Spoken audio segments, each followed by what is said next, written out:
E aí os investidores, né, eles ficam monitorando, porque a Bolsa, como a gente percebeu, está nessas máximas, movimentos importantes, né, em alguns ativos, só que, por outro lado, a gente vê um fluxo estrangeiro baixo, né? A gente vê uma participação do estrangeiro baixo, o que poderia justificar e sustentar até mesmo essas altas.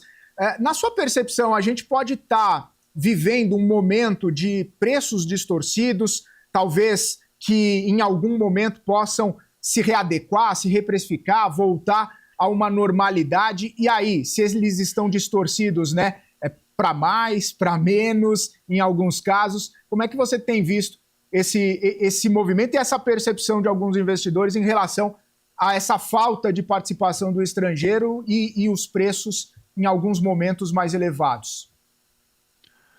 O estrangeiro assim, é o que eu sempre digo, a brincadeira da piscina e do copinho, né? O volume de investimentos globais é gigantesco, né? O Brasil hoje é 4,2% do MSCI Emerging Market. Então, a gente é uma pequena parcela de uma piscina que não é muito grande, que é dos emergentes, no mundo dos investidores globais. O que está acontecendo hoje é que, com o corte dos juros dos Estados Unidos e a perspectiva de aceleração da economia americana, os fluxos estão se direcionando mais a ativos não americanos. E aí tem vindo algum dinheiro para o Brasil. O acumulado no ano está da ordem de 30 bilhões de investimento estrangeiro, né? Para o estrangeiro não é nada, para a gente é um valor significativo que explica uma parte grande dessa alta. O que a gente tem visto é um interesse crescente pelo Brasil, né? E aí o gringo olha muito para a perspectiva de corte de juros aqui, né?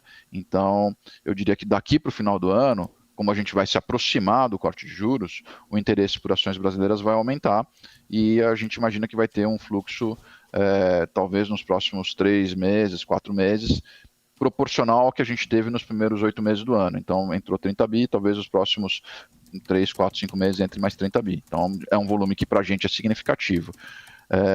Em termos de perfil, né, o gringo ele compra muito a ideia de que se cortar juros, os resultados melhoram, né? É meio que um reflexo automático, é muito verdade nos Estados Unidos, aqui no Brasil é um pouco mais mediatizado, depende um pouco de empresa para empresa, depende da condição.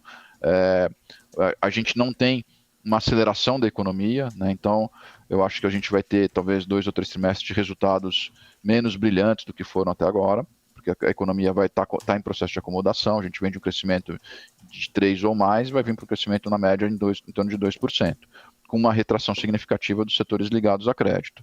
Quando começar a cortar juros, você vai enxergar, meados do ano que vem, uma recomposição desses setores, mas o mercado financeiro e o investidor global compra antes, então eu diria que esses papéis tendem a ser beneficiados nesse movimento de fluxo, sim.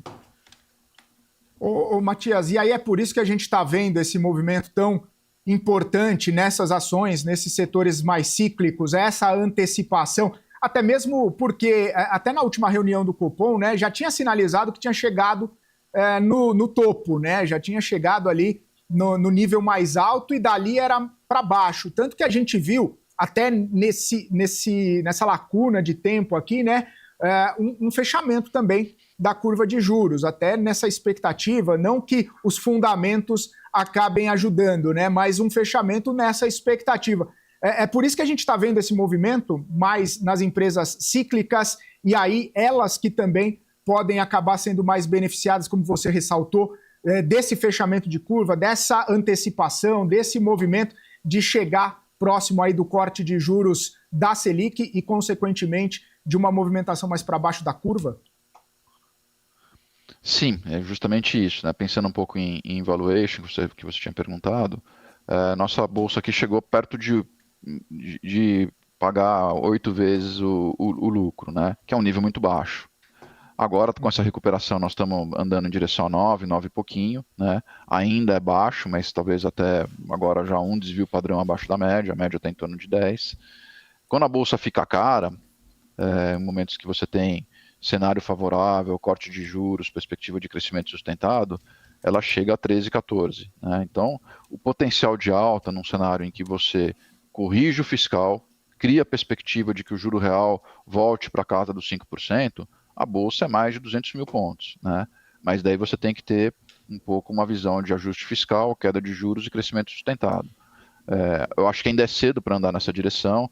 A eleição é uma incerteza, a gente vê a eleição como uma eleição muito disputada, muito equilibrada, só vai ser definido realmente no pleito.